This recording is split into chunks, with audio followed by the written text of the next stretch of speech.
नाज़रीन अस्सलाम वालेकुम। डॉक्टर दानिश रियल फोकस के साथ हाजिर है। बात यहाँ से शुरू करूँगा कि आइन आइन आइन आइन पाकिस्तान 280 आर्टिकल 7 शेड्यूल, इस किताब की बड़ी अहमियत है। इसमें कोई शक नहीं है कि कुरान मजीद फुरक़ान हमीद के बाद मौजूदा पाकिस्तान के लिए इस किताब की बहुत अहमियत है। लेकिन इस किताब के साथ जो सलूक हो रहा है, इसके आर्टिकल के साथ जो सलूक हो रहा है, वो अल्लाह रहम करे। आम पाकिस्तानी एक आम सा कानून तोड़ता है तो उसकी सज़ा है, और आइन तोड़ने की सज़ा भी मौजूद है, आइन शिकनी की सज़ा भी मौजूद है, आइन में ही मौजूद है। लेकिन आइन जो तोड़ रहे हैं वो आइन बनाने वाले हैं, वो आइन के कस्टोडियन है, तशरीह करने वाले हैं, वो आइन को इम्प्लीमेंट, उसके ऑर्डर को इम्प्लीमेंट करने वाले, यानी एग्जीक्यूटिव, जुडिशरी और पार्लियामेंट। ये तीनों आइन तोड़ रहे हैं। कोई ये नहीं कहे कि जी मैं नहीं तोड़ा। हाँ, ज़्यादा और कम है। सुप्रीम कोर्ट के मौजूदा जो फैसले हैं वो कई जगह पे आइन शिकनी है। हम नहीं कहते, खुद सुप्रीम कोर्ट के जजेस भी कह रहे हैं, बड़े बड़े लॉयर भी कह रहे हैं, पार्लियामेंट भी एक आध जगह आइन शिकनी कर रही है। चलें, ये तो हो गया एक तरफ। अब आइए बड़े मज़े की बात बताता हूँ। फवाद चौधरी कह रहे हैं आइन आइन मुकद्दम है, आरिफ अलवी कह रहे हैं आइन आइन मुकद्दम है, असद कैसर कह रहे हैं आइन आइन से बढ़कर कुछ नहीं, और उसके बाद इमरान खान कह रहे हैं हम तो सिर्फ एक चीज़ जानते हैं और वो आइन, आइन जो कह रहा है वो बस, तो हम आइन पे चलेंगे। आइन आइन आइन, इनके शाह अहमद कुरैशी, पता नहीं कौन कौन, असद उमर वगैरह सब लगे हुए हैं। लेकिन मेरा एक सवाल है फवाद चौधरी से, क्योंकि इसमें जो एक और साहब हैं आपके, जो डिप्टी स्पीकर रहे थे कासिम सूरी साहब, वो थोड़ा नज़र नहीं आ रहे हैं। अगर वो भी आइन आइन कर रहे होते तो उनसे भी हम संभाल करते, वरना कम से कम इन चार अफराद से, फवाद चौधरी, असद कैसर, आरिफ अलवी और इमरान खान से सवाल है कि आज जिस आइन की आप पासदारी की बात कर रहे हैं, जिस आइन की अहमियत और पढ़ाई की बात कर रहे हैं, मुसलसल हर बात पे इलेक्शन के हवाले से एक ही बात आपकी ज़बान पे है, आइन क्या कहता है। और ये भी आप कह रहे हैं कि आइन शिकनी की सज़ा बहुत बुरी है। आप ये भी कह रहे हैं कि आइन शिकनी की जा रही है तो वज़ीर आज़म जाएगा, आइन शिकनी जो करेगा उसकी बहुत सख्त सज़ा है, आइन से जो खेलेगा, खिलवाड़ करेगा उसके आर्टिकल से, उसको बहुत सख्त सज़ा है। मैं आपकी सारी बातें मानता हूँ, लेकिन एक सवाल सामने रखता हूँ कि आइन शिकनी के मुर्तकिब तो 4 अफराद समेत कासिम सूरी तो हो चुके हैं ना, और बहुत बड़े आइन की शिकनी के मुर्तकिब हुए हैं और इस पर मोहर भी लगी है। वो कैसे? क्योंकि आपको आइन शिकन मैंने नहीं कहा, यह इल्ज़ाम नहीं लगाया गया, या अपोजिशन नहीं लगा रही है, या हुकूमत नहीं लगा रही है, या मुख्तलिफ सियासी जमातें या एनालिस्ट या एंकर आप पर यह इल्ज़ाम नहीं लगा रहे हैं कि आप तो आइन शिकन हैं। चलें, इन पे तो इल्ज़ाम लग रहे हैं ना, ये तो साबित होंगे, लेकिन आप तो आइन शिकन साबित हो चुके हैं। 5 रुकनी बेंच सुप्रीम कोर्ट की मुत्तफ़िक़ा, उसका फैसला है कि जनाब कासिम सूरी, असद कैसर, फवाद चौधरी, आरिफ अलवी, इमरान खान, इन्होंने आइन की खिलाफ वर्जी की है, इन्होंने आइन के आर्टिकल 95 की खिलाफ वर्जी की है, इन्होंने आइन तोड़ा है, आइन शिकनी की है। ये फैसला तो मौजूद है। वो अलग बात है कि इसके ऊपर आपके खिलाफ सज़ा के तौर पर हुकूमत ने एक्शन नहीं किया। ये तो आज भी सवाल उठाते हैं बिलावल भुट्टो, हम सब उठाते हैं कि आइन शिकनी हुई और उसकी मोहर लगाई है सुप्रीम कोर्ट ने, इल्ज़ाम नहीं है, साबित हुआ है। तो जो लोग आइन शिकन साबित हो चुके हैं वो किस मुंह से आज आइन की बात कर रहे हैं? किस मुंह से वो आइन की बात कर रहे हैं? और अगर आइन 224 में 90 दिन है तो फिर तो इसी सुप्रीम कोर्ट ने आइन तोड़ दिया कि 90 दिन के अंदर इलेक्शन हो या उससे आगे करीब तरीन।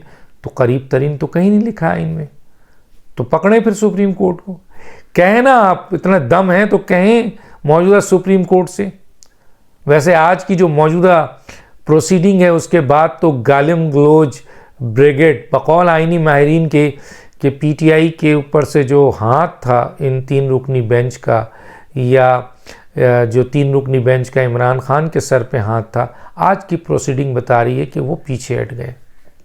एक तरफ तो ये रहा है, दूसरी तरफ ये है कि जनाब चीफ जस्टिस बड़ी धमकी दे रहे हैं कि अगर अब जो मसलन आज फैसले का दिन था नहीं किया तो इस पर यह आइनी माहिरीन कह रहे हैं। दूसरी तरफ कुछ लोग ये भी कह रहे हैं कि जी चीफ जस्टिस साहब कह रहे हैं कि जी अब अमल होगा आइन पे, और आइन में सब कुछ लिखा है, यानी आइन शिकनी हुई तो तौहीन अदालत। बड़ी धमकी है, खुली धमकी है अगर ये बात को माना जाए, क्योंकि प्रोसीडिंग के वक्त मैं तो नहीं हुई वहाँ पे, लेकिन वहाँ से जो बातें आ रही हैं उसको मैं आपके सामने रख रहा हूँ। एक तो ये है, दूसरी तरफ जिस तरह चीफ जस्टिस साहब आज या 3 रुकनी बेंच ने ये प्रोसीडिंग की और कोई फ़ैसला नहीं किया और मुलतवी कर दिया, और उसमें बहुत सारी ऑब्जर्वेशन आई। हालांकि सबसे इम्पॉर्टेंट बात यह है कि जब प्राइम मिनिस्टर ये कह रहे हैं कि सुप्रीम कोर्ट पंचायत कमेटी नहीं है, वो मसालती कमेटी नहीं है, आज फिर सुप्रीम कोर्ट ने मसालती और पंचायत कमेटी सजाई और गुफ्तगू शुरू की, और शाम कुरैशी साहब रोस्टम पे आए और बोला, और उसके ऊपर आपके फारूक एच नाइक और अटॉर्नी जनरल जो है उन्होंने बातें की। तो एक तरीके से यही डिस्कशन हो रहा था कि जी मुज़ाकरात क्यों नहीं हो रहे हैं, मुज़ाकरात हों आज ही हों, वो सीरियस नहीं है, ये सीरियस नहीं है, इसने मना कर दिया, ये अपनी जगह। लेकिन जिस तरह प्रोसीडिंग हुई है उस प्रोसीडिंग में आइनी माहिरीन कुछ कहते हैं कि सुप्रीम कोर्ट ने अपने आप को बैक किया है। लगता है सुप्रीम कोर्ट अब इस बुनियाद पे है कि वो एक नॉर्मल सी सजेशन एडवाइस दे देगी और बाकी काम आपके सियासी जमातों का है या इलेक्शन कमीशन का है कि वो इंतखाबात कराए। अगर ऐसा है, अगर वाकई आइनी माहिरीन की ये बात मान लें तो आज से तो गालिम गलोच ब्रिगेड इस 3 रुकनी बेंच पे शुरू हो चुका है।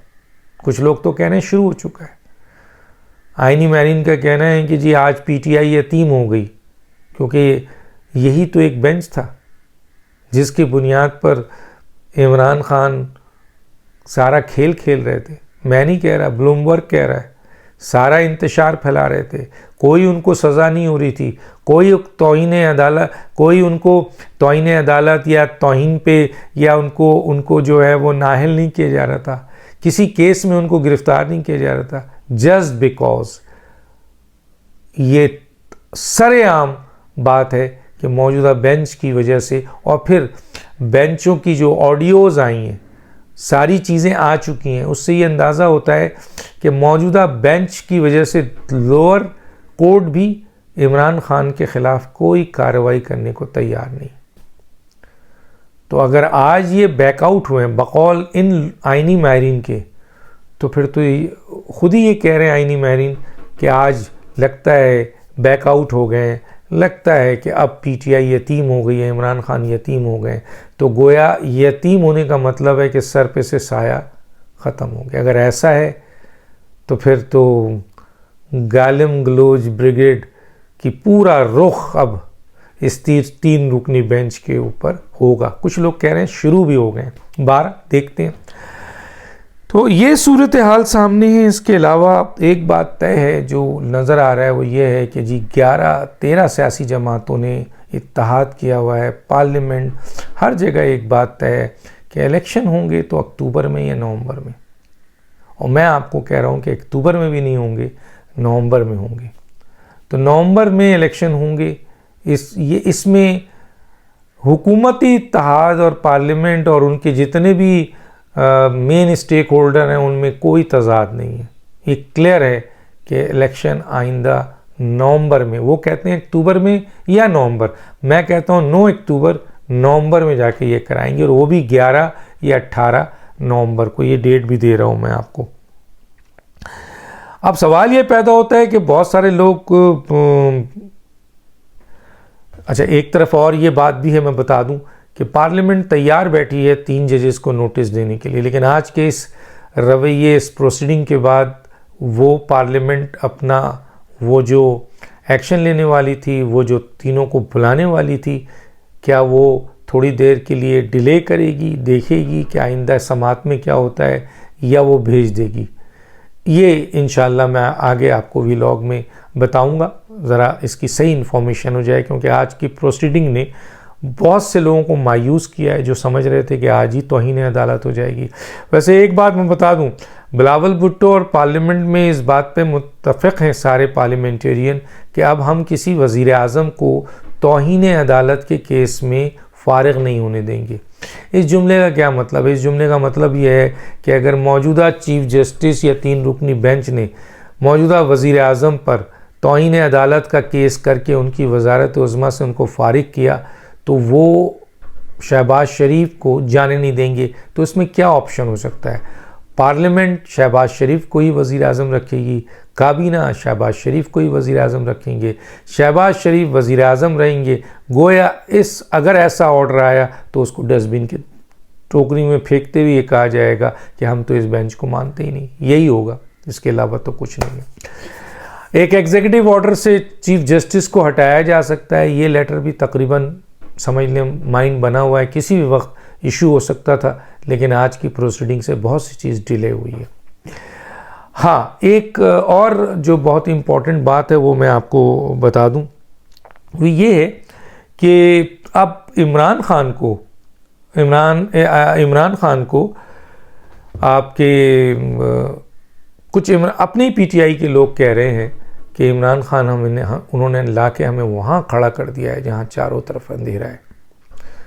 ये 2 असम्बलियाँ तोड़कर इमरान खान ने बहुत बड़ी गलती की है। इन्हीं के करीब तरीन लोग कह रहे हैं, बहुत करीब तरीन, कि जनाब इमरान खान ने हमें मरवा दिया, इमरान खान ने हमें मरवा दिया, इमरान खान ने हमें, हमारी सियासत खुद तो डूबा है, हमें भी ले डूबा है, और अब तो हमारे लिए सारे रास्ते बंद हो गए हैं, और इस मुल्क की सबसे मेन स्टेक होल्डर से हमारी लड़ाई करवा दी है, और अब हम अपने इस सियासत को कहाँ लेके जाएं।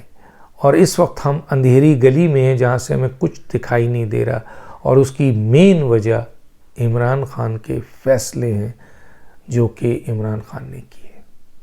आज देखें ना, इमरान खान के अकेले के फ़ैसले क्या हैं कि जनाब 25 को टिकट दिया, प्रोटेस्ट हुआ और क्या कुछ नहीं हुआ, 21 से वापस ले लिया, फिर नए को दिया, फिर लड़ाई। तो एक बहुत बड़ी लड़ाई, ख़ुद शाह महमूद कुरैशी, फवाद चौधरी और दूसरे लोग जो हैं उनके इमरान खान के इस इक़दाम पर सराख पा हैं, लेकिन ज़ाहिर है 1 मैन शो है, सारी वोट इमरान पे, इसलिए खामोश है, वरना तो अब तक तमाक चौकड़ी हो चुका होता, पता नहीं क्या कुछ हो चुका होता। डॉक्टर दानिश को इजाज़त दीजिए, अल्लाह हाफ़िज़।